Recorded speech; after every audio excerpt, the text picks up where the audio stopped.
não tô afim, quando eu só quero brincar. Não, sim, mesmo que eu diga não, você não me diz, mas me chama atenção. Vamos lavar toda a roupa suja. Oi, gente, boa noite. Pessoal chegando para nossa live, chegou o nosso dia.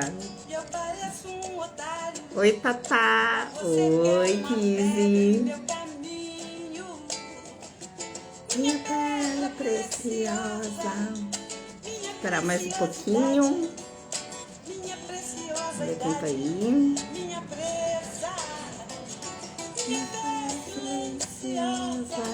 Essa live aí tão esperada.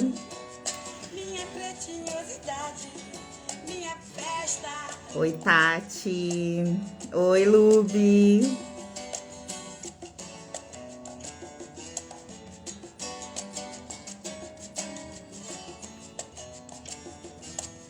Rotep, boa noite. Bem-vindos, bem-vindas, bem-vindes. Deixa eu tirar aqui a música. Bom, gente, boa noite.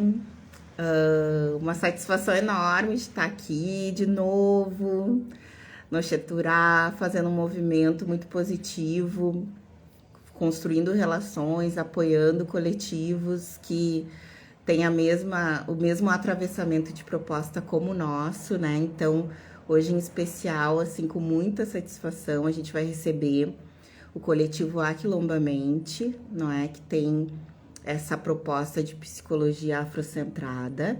E nós vamos conversar com a Thaís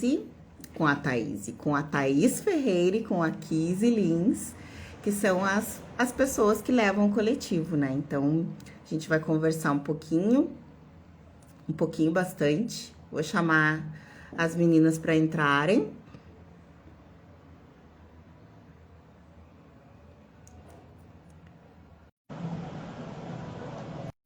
Vamos ver quem tá aí.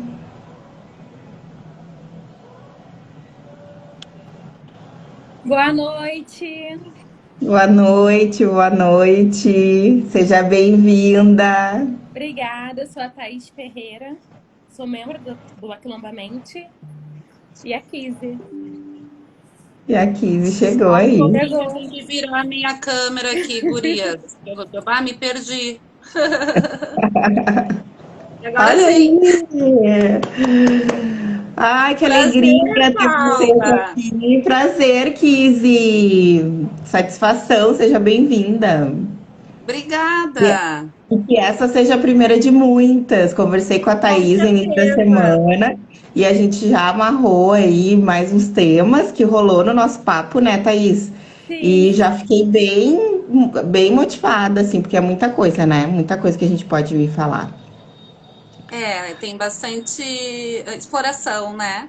Sim, com certeza, sempre, né? Da gente pra gente, né? Isso aí, da gente pra gente. Tu é daqui, Paula, que eu vi Canoas, Salvador, onde é que tu anda? Sim, eu sou natural de Porto Alegre, mas eu tô morando aqui em Salvador já, 1 ano e meio já. Fugiu do frio, tá horrível aqui. Quer dizer, agora nem tanto. Pois é, tô sabendo, parece que subiu, né? Que tá 15 graus aí. Mas choveu bastante. Eu moro no litoral, né? Aqui na praia tá semana Sim. chuvosa. Sim. Meninas, então, bora lá, né? Vamos começar a nossa live. Eu queria que vocês, assim, a proposta é que a gente fale, né, do coletivo e a gente entenda, assim, qual foi o processo até chegar nele, né? Então, a gente vai falar da saúde da população, a gente vai falar sobre a formação, que também é um grande desafio ainda hoje, né, em 2022. Claro, vocês já se formaram antes, mas ainda continua um grande desafio da gente quebrar, desconstruir muitas barreiras dentro da academia mesmo. Então, eu gostaria que vocês falassem. E aí, falar do Aquilombamente aí, né, vamos botar o bloco na rua para poder fazer com que esse nome chegue em maior número de pessoas, porque o Oxeturá também entende o quanto a saúde mental, ela é importante, ela é fundamental, e assim, mesmo sem saber, né, os nossos ancestrais, eles conseguiram resistir, e por isso nós estamos aqui hoje. Então, hoje a gente tem acesso, a gente tem informação, então é bem importante a gente poder trabalhar nossa saúde mental diante de todas as coisas que ainda nos acontecem, novas estratégias, né? Então, gostaria que vocês falassem um pouquinho aí de como começou a ideia do coletivo. Pode falar, Thaís. Assim, aqui tinha bastante paciente, né, do Pro Bono, que é um sistema. E eu já vinha do Descoloniza, que tinha essa proposta de promover saúde mental. Então, juntando a fome com a vontade de comer, surge o Aquilombamente.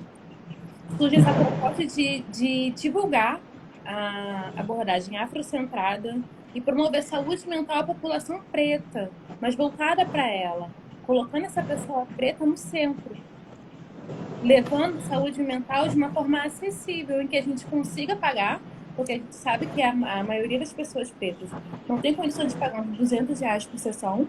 Então, a gente faz esse match entre o profissional, o psicoterapeuta, e o cliente preto. A gente junta esses dois e consegue encontrar aquele profissional que melhor se encaixa, né, ao perfil dessa pessoa que está precisando de ajuda e que entenda as nossas demandas, porque as nossas demandas são diferentes da demanda de uma pessoa não preta. Estamos atravessados por outras situações, outras circunstâncias. Sim, com certeza. E não dá para esquecer também, né, Paula e Thaís, de que não só esse match, né, com quem pode pagar o valor social, né, quem pode pagar também o valor inteiro também tem essa possibilidade, mas principalmente que nós temos um cadastro específico para pacientes pro bono, né, como a Thaís disse. Eu cheguei num ponto que eu tô quase sem agenda agora para o próximo semestre que eu vou conseguir abrir. Então, assim, eu não achava justo eu estar negando o paciente, eu tendo colegas que precisam de pacientes, né? E aí a Thaís veio do Descoloniza, e aí a gente fez, como ela falou, juntamos a fome com a vontade de comer, mas principalmente os meus pacientes pro bono, porque aí eu já estava com uma lista grande de pacientes pro bono, aonde eu atendo um número X, e aonde eu dava 12 sessões, 3 meses de terapia gratuita, né, para pessoas pretas desempregadas. E aí, nesses 3 meses, a gente trabalhava essa questão da dignidade, porque não tem como tu estar trabalhando dores e traumas de uma pessoa preta que não tem o que comer, né, na mesa no meio-dia, tá ali cedo da manhã comigo, porque daí eu atendia bem cedinho, eu começo às 6 da manhã, né, e os pro-bonos se prontificavam em vir cedo comigo, e ali a gente tentava achar formas de levantar a estima para poder conseguir um emprego, né, esse é o objetivo principal do pro bono. O desempregado que precisa ser tá muito depressivo, tá muito triste e sem coragem. Então é dar essa dignidade para a pessoa preta e ajudá-lo nesse processo de conseguir um emprego. Certo, meninas. E o atravessamento, assim, até chegar nessa... Falando do processo de formação de vocês mesmos, assim, que é algo que a gente vai falar muito aqui. Esse atravessamento até chegar na questão racial, né? Eu tava conversando com a Thaís e eu disse para ela, eu conheço algumas pessoas, né? Eu não sou da área de psicologia, não sou dessa área de saúde, mas eu ouço relatos, assim, muito frequentes de profissionais que foram atrás da busca dessa formação, da busca por atender pessoas pretas, né? Então, a gente tem mais certeza que as coisas realmente, assim, não se modificaram lá dentro da academia. Mas acho que a academia acaba trazendo ferramentas para que a gente busque isso, né? Como que foi esse processo para vocês? Assim, eu me formei em 2018. Na academia, desde o momento que eu me formei, não existia uma ferramenta específica para a gente ter esse olhar. Até esse olhar em relação ao racismo.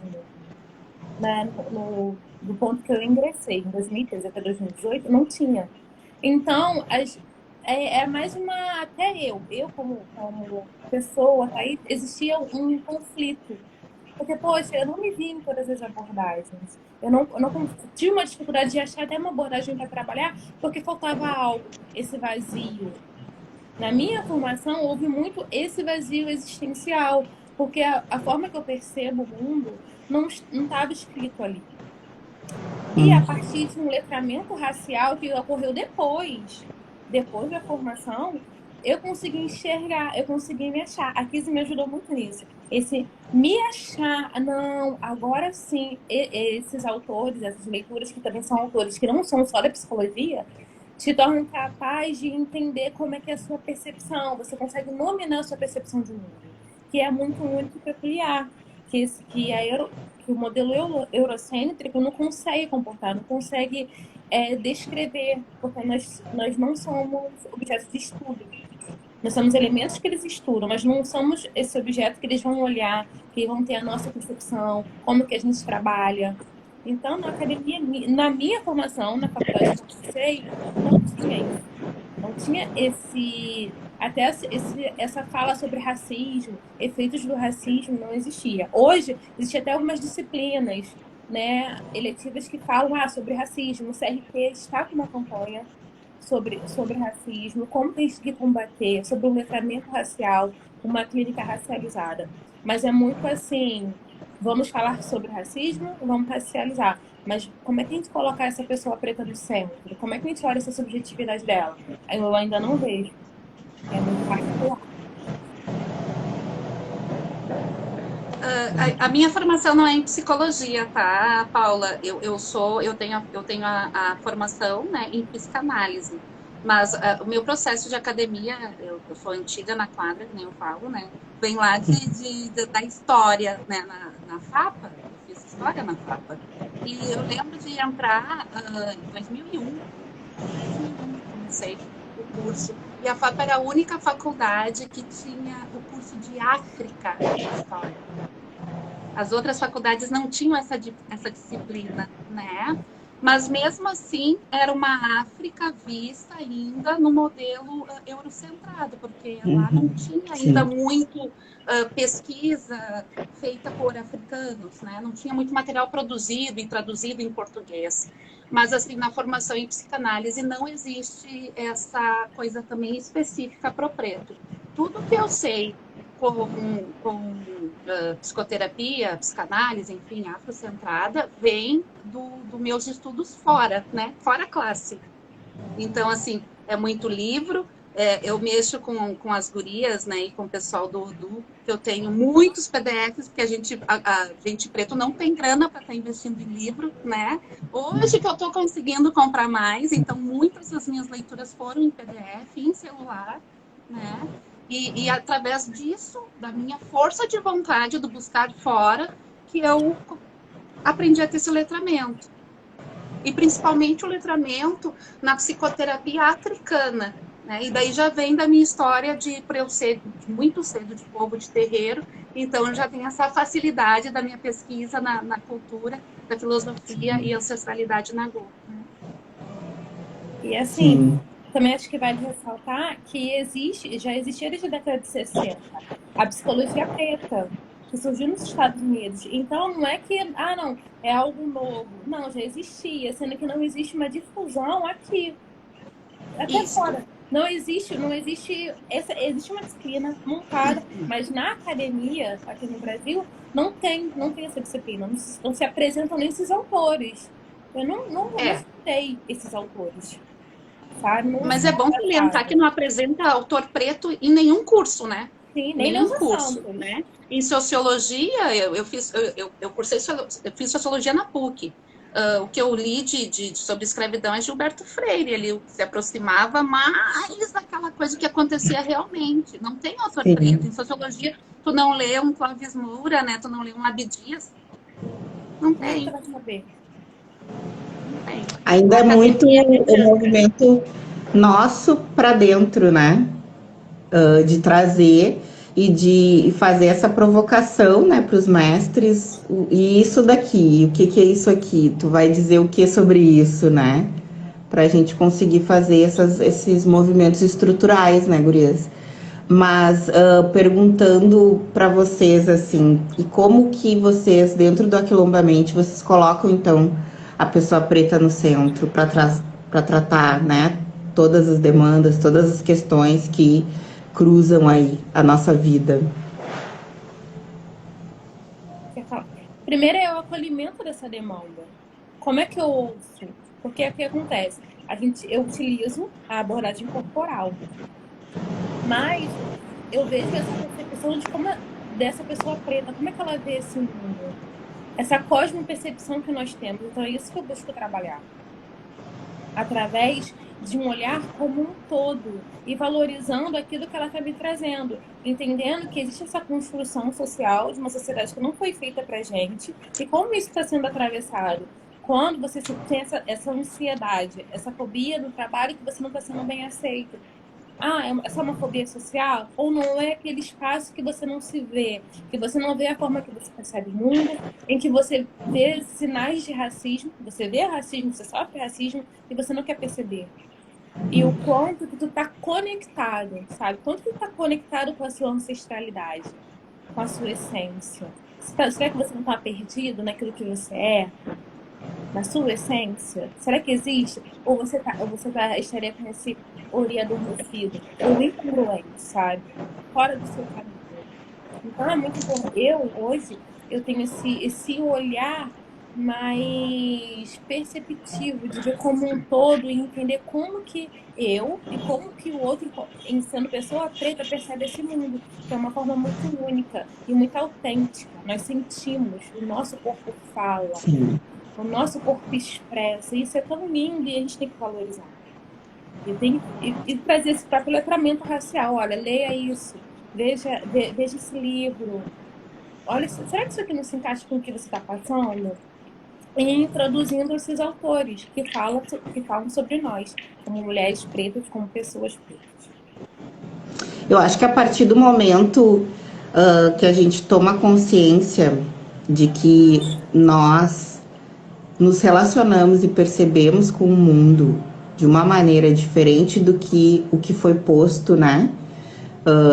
Que é uma caixa que não nos abarca, a gente passa a compreender muitas coisas, né, que acontecem aí na trajetória, no repertório de vida, e a gente vai para um mergulho interno que é o fundamental para que a gente consiga se entender, né?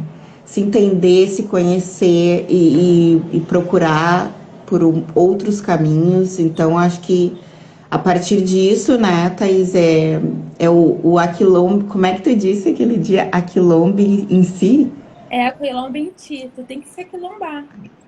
Isso é da Kizzy, né, Kizzy? Deixa eu falar uma coisa aqui, né? Complementando o que a Thaís está trazendo. Quando chega uma pessoa preta numa clínica, primeiro ela não tem noção, né? A grande maioria das pessoas pretas, principalmente aqui no sul, né, Paula, tu é gaúcha, tu sabes disso, não tem essa aceitação da cor da pele, né? Então, primeiro tu tem que ter esse pertencimento, saber que cor que é a tua pele e te aceitar como tal. Ter o entendimento que aquela cara feia que tu viu hoje cedo na padaria e má vontade de te atender é racismo, né? Não é porque ela tá mal-humorada, não, né? Tem que entender quando tu sofre o racismo e aceitar que existe o racismo. E aí tu vem para a questão da consciência da tua personalidade, né? E é onde a gente fala, onde tu começa a te aquilombar em si, né? Em ti. Entender, te conhecer, te aceitar como pessoa preta, né? E aí vem a questão de tu precisar ter um letramento racial.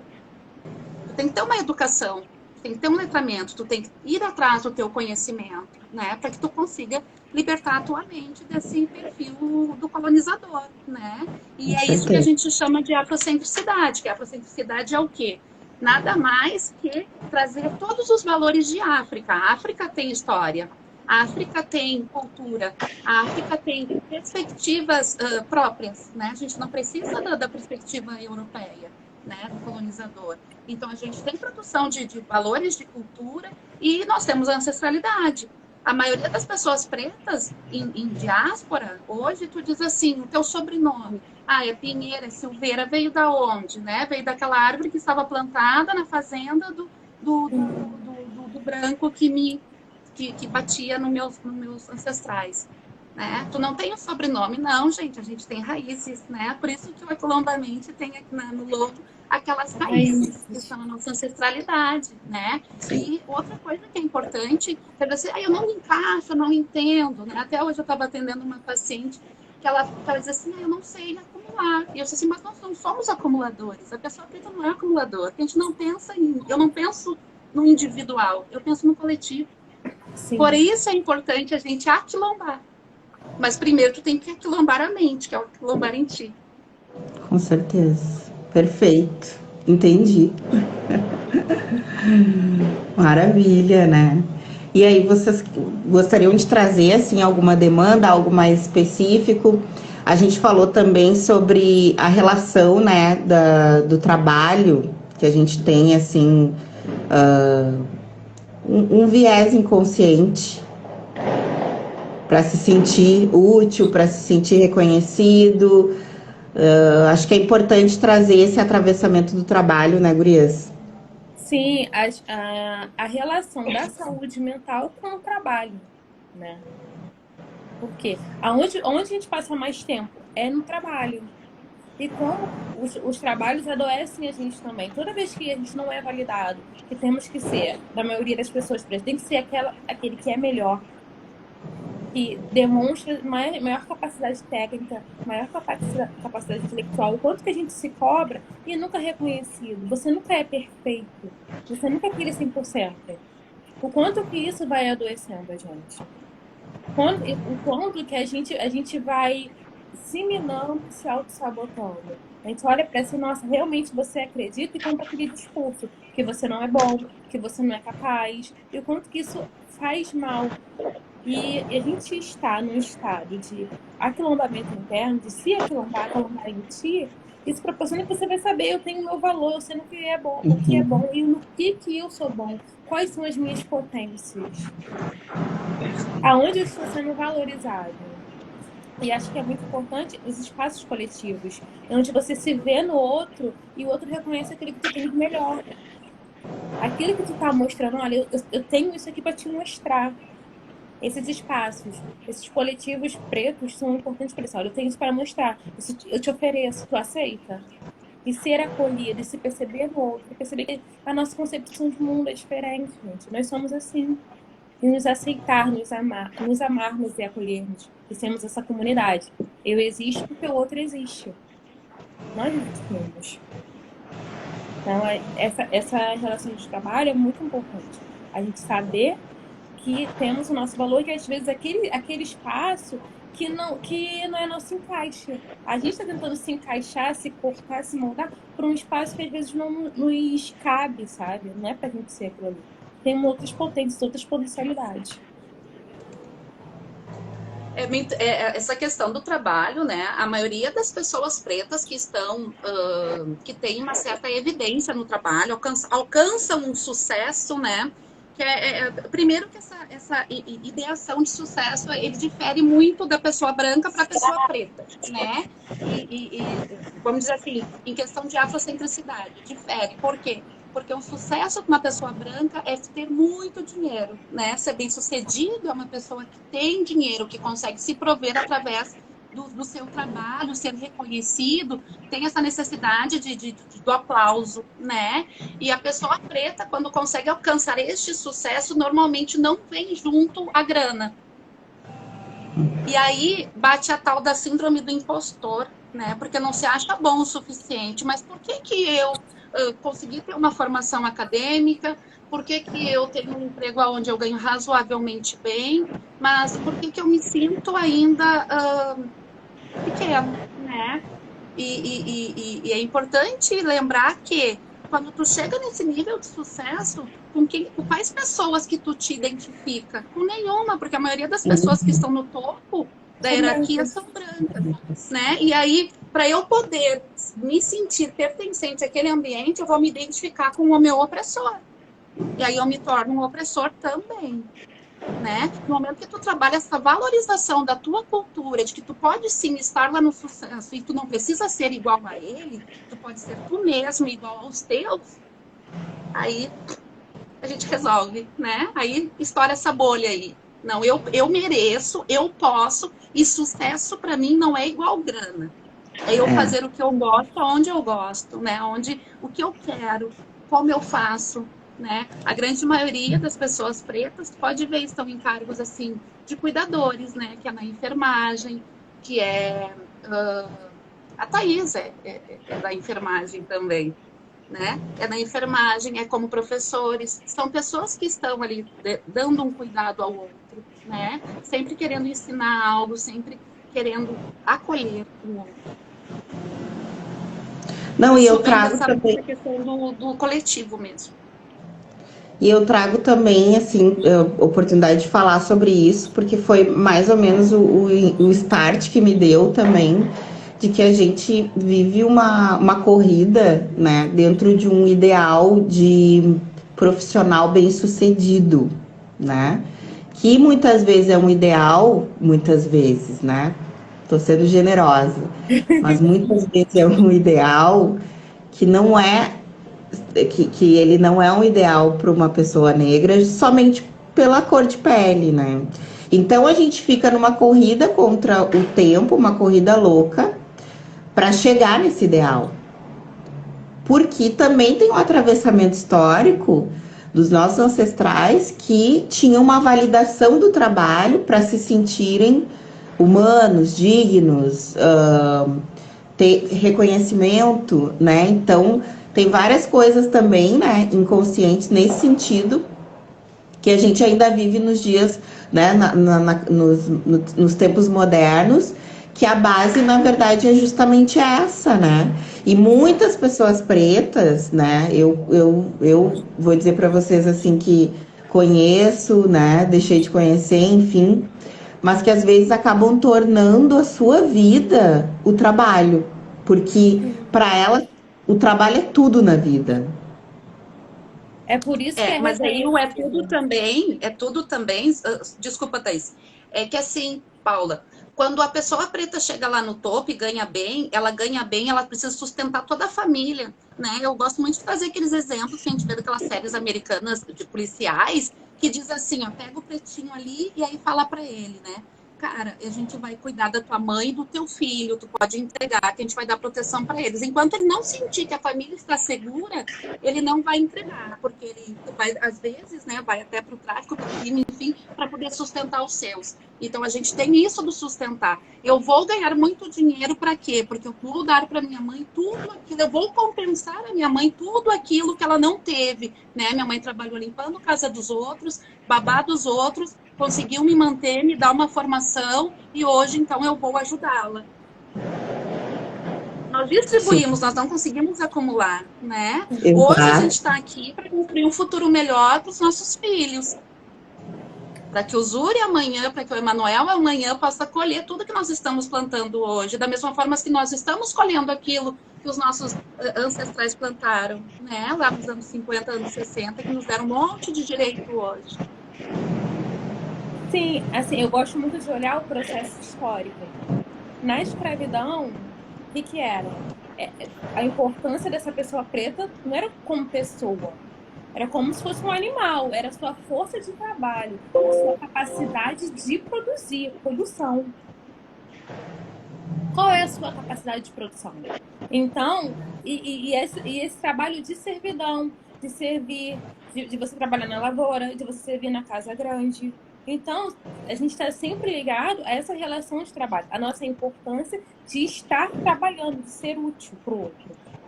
E mesmo nessa desumanização, que era tratado como um animal. Chegando mais para frente, qual é a ascensão social que te torna mais humano?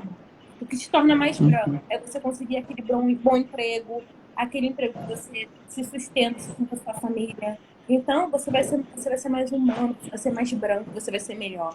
Então, essas relações de trabalho, primeira coisa que a gente fala, o que você trabalha? O que você faz da sua vida? Uhum. É a primeira coisa. Isso está sempre interligado o sucesso ao trabalho, ao bom emprego, aquilo que você faz. Não se aquilo está te fazendo feliz. Se aquele trabalho, você chega naquele trabalho com satisfação, independente daquela sua remuneração. Todo mundo quer viver bem. Todo mundo quer ter o seu carro, a sua casa com qualidade, morar num bom bairro. Mas é só isso. É um trabalho que está sendo prazeroso, que você chega, que você tem vontade de fazer mais aquilo. Também essa relação do bem-estar que o trabalho tem que ter. Sendo que a gente um processo que quanto mais eu ganho, quanto melhor meu emprego, melhor eu sou nessa sociedade. Aí eu mereço estar naquele espaço. Se eu tenho um bom emprego, se eu me visto bem. Sim. Perfeito, perfeito. Né?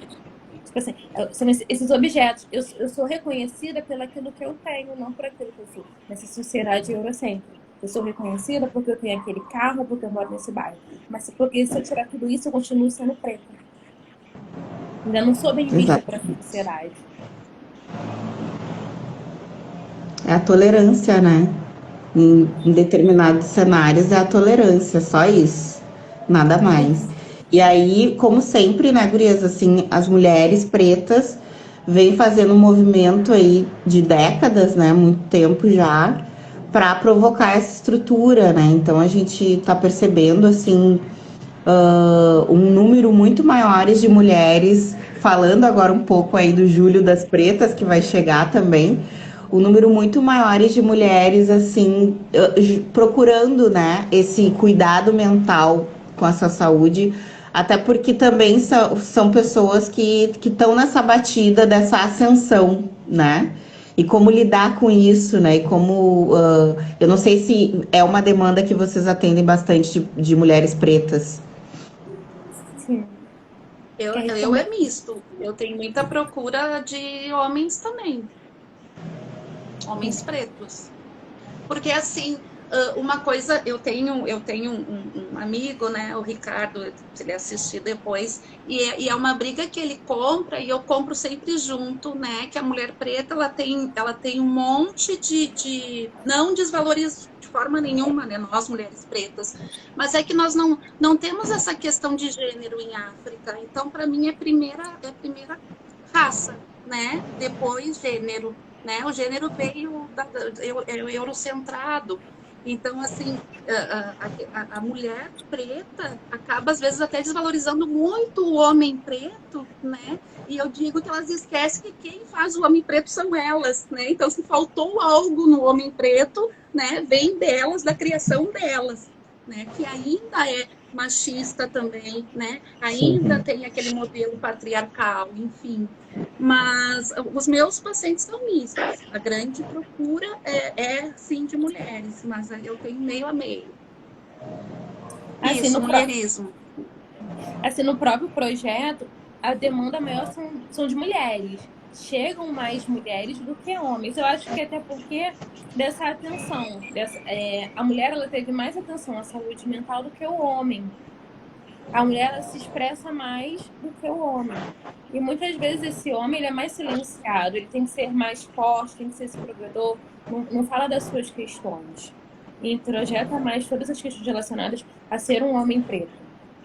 Mas é muito importante a gente olhar e dizer que a gente atende tanto homens quanto mulheres. Mas a procura acaba sendo maior de mulheres, até por conta dessa posição que coloca a mulher, esse ser mais frágil.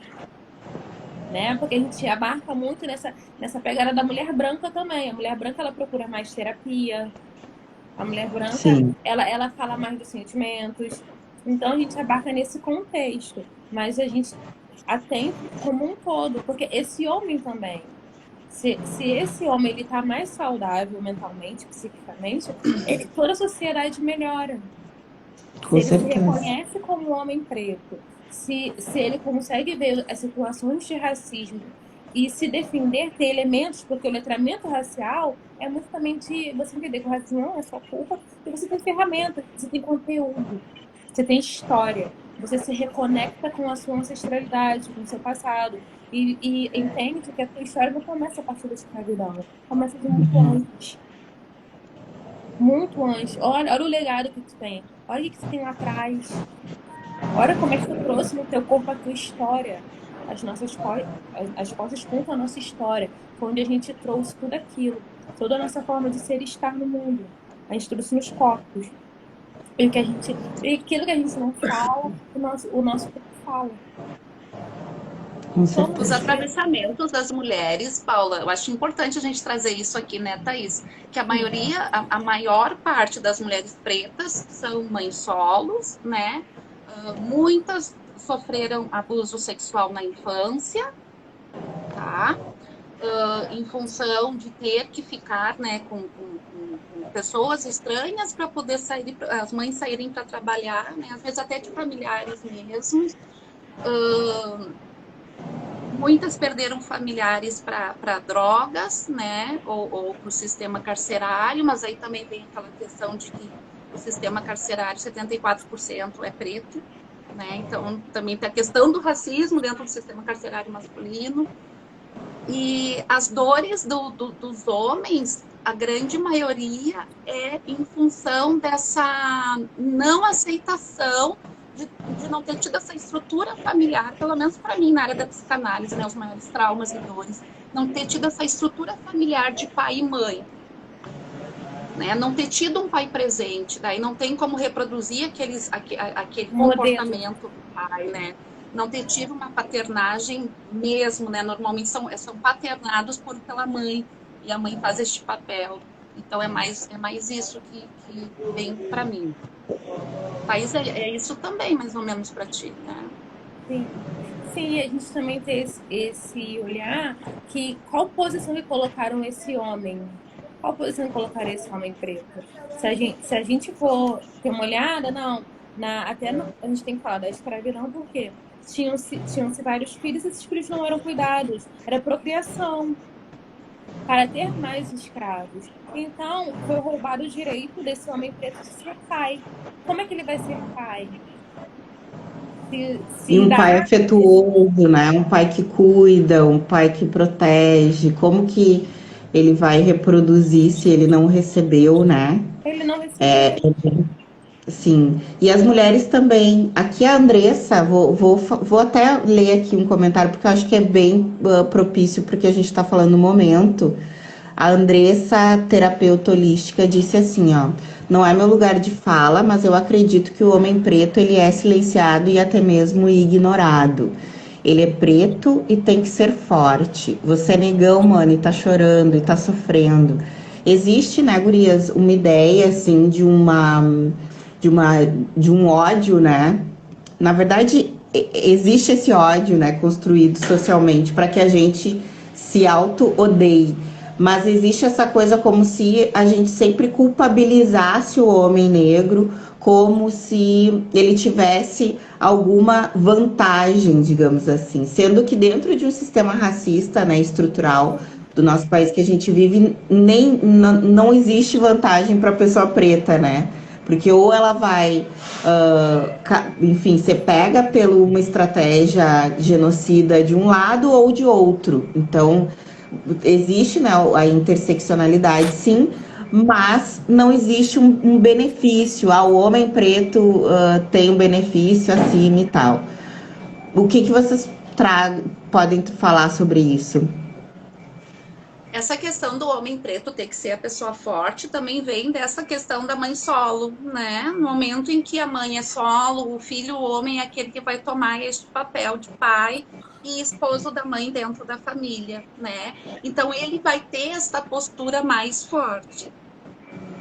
Né? Ele vai querer ter essa postura mais forte, até para ele poder. Vamos lembrar que a gente está falando de inconsciente, tá? Não é algo que tu faz. Sim. Eu estou fazendo isso porque tem que ser assim, né?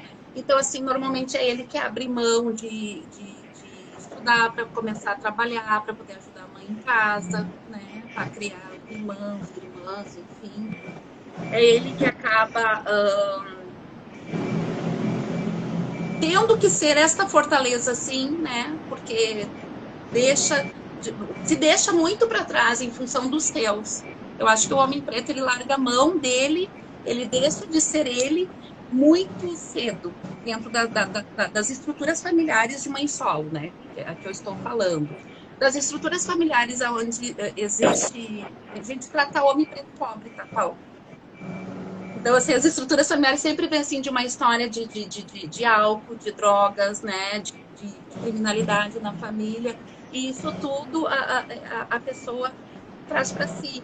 Normalmente, ou né, tu cresce e tu imita atitudes. Ou tu segue o mesmo rumo, ou tu tem uma formação reativa que tu faz totalmente o oposto daquilo.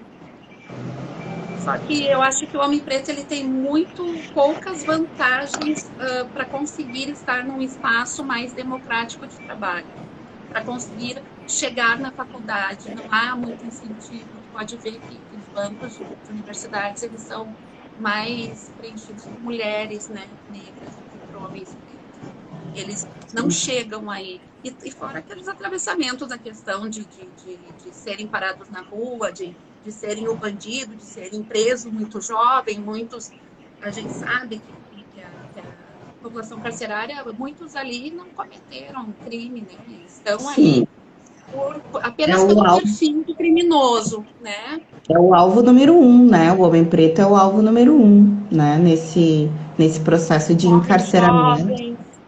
Mortes, né? A gente comenta no Cheturá sobre leis, né? As leis ali pós-abolição. E, na verdade, essas leis, elas se atualizaram, né? De acordo com o tempo. Porque elas são aplicadas até hoje porque a ideia principal era acabar com a gente, né? Então, com certeza, né? Que isso, muito bem colocado.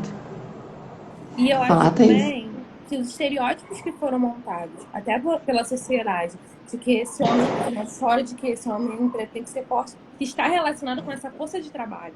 Você é forte. Você não é humano, você não tem sentimentos. Então, esse estereótipo montado vai fazer que esse homem preto acredite. Por que a gente acredita?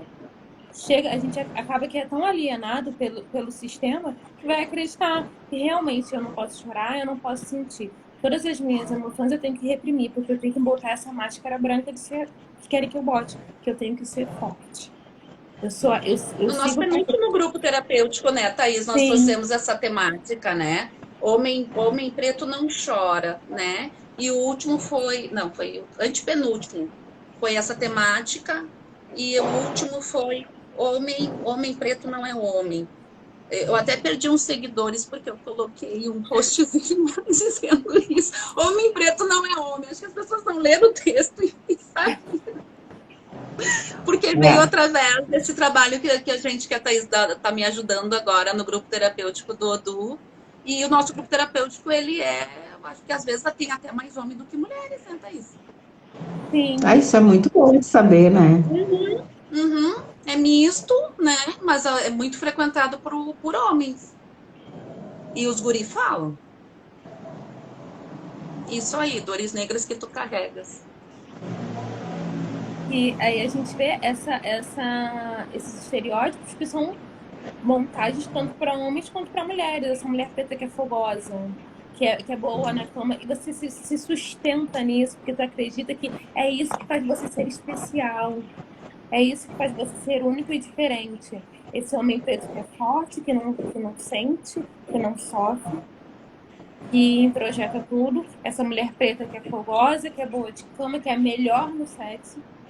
É como se fosse cordões que a gente vai segurando para poder se sustentar nessa sociedade. Isso é completamente diferente da nossa realidade.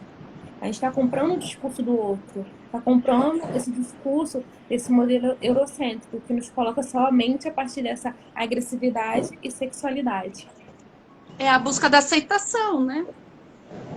É a busca da aceitação.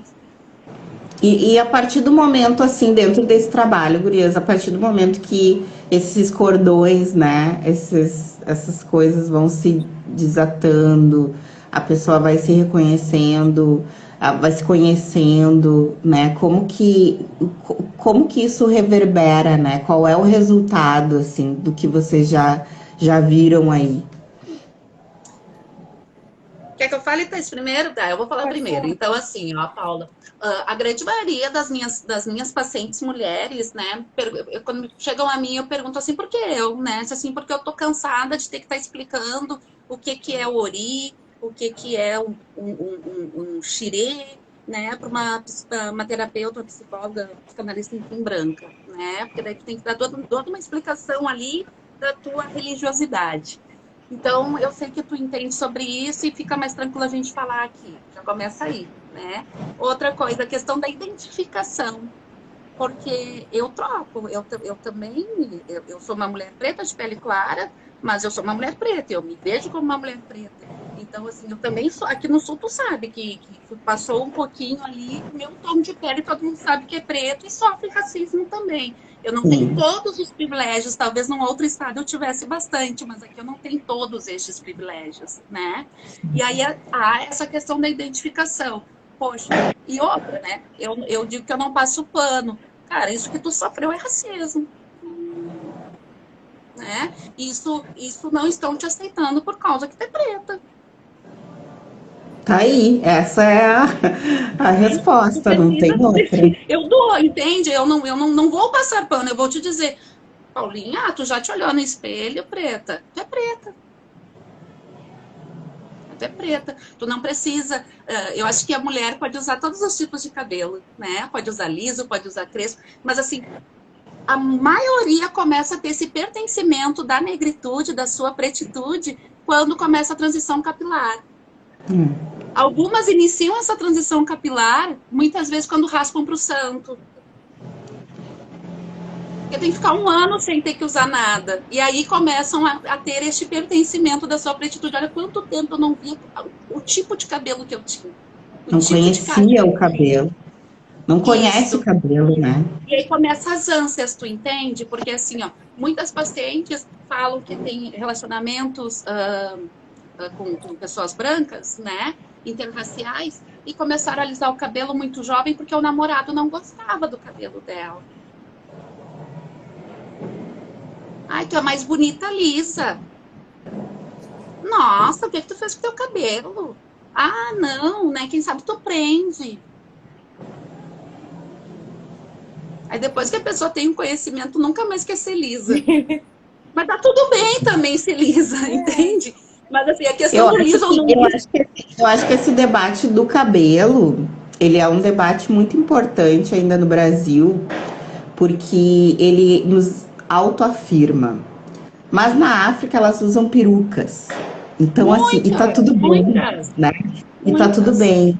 Eu acho que o Brasil ainda caminha, né, gurias, assim, tá caminhando, mas a gente já vê em outros lugares uma evolução um pouco maior em relação à questão da consciência, de sua identidade, do seu letramento, do seu pertencimento também, né? Eu sempre gosto de dar o exemplo, assim, da minha vida para Salvador, porque aí no Sul eu me sentia muitas vezes em muitos espaços invisível, né? Preta demais para estar aqui ou estar ali. E aí quando eu vim para cá, as pessoas passaram a me ver, as pessoas passaram a me enxergar, as pessoas queriam falar comigo, queriam saber de onde que eu sou. Então, assim, isso só aconteceu, essa mudança, né? Até contei um pouquinho ali para Thaís, por um processo de autoconhecimento, sabe, Kizzy? Um processo de, peraí, vamos mergulhar em si, vamos ajustar umas coisas aqui. Foi um ponto de partida traumático, né? Porque na maioria das vezes começa por aí, né? Não tem muito amor.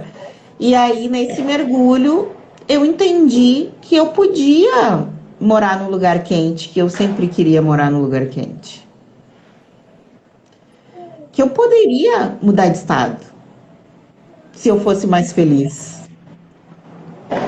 Então, às vezes, é essa consciência, né, que a gente precisa mergulhar em si para poder encontrar e para poder emergir potente. Obviamente que o trabalho que o Oxetorá faz e que vocês fazem também trazendo, né, à tona todas as nossas potencialidades. O Oxeturá fala muito, isso que a Thaís falou, sobre a história antes do processo de escravização. Então, o Oxeturá conta essa história, o Oxeturá fala de África como berço da humanidade, né? Pra gente ver, nossa mãe, eu vim daí, né? Meus ancestrais, minha origem.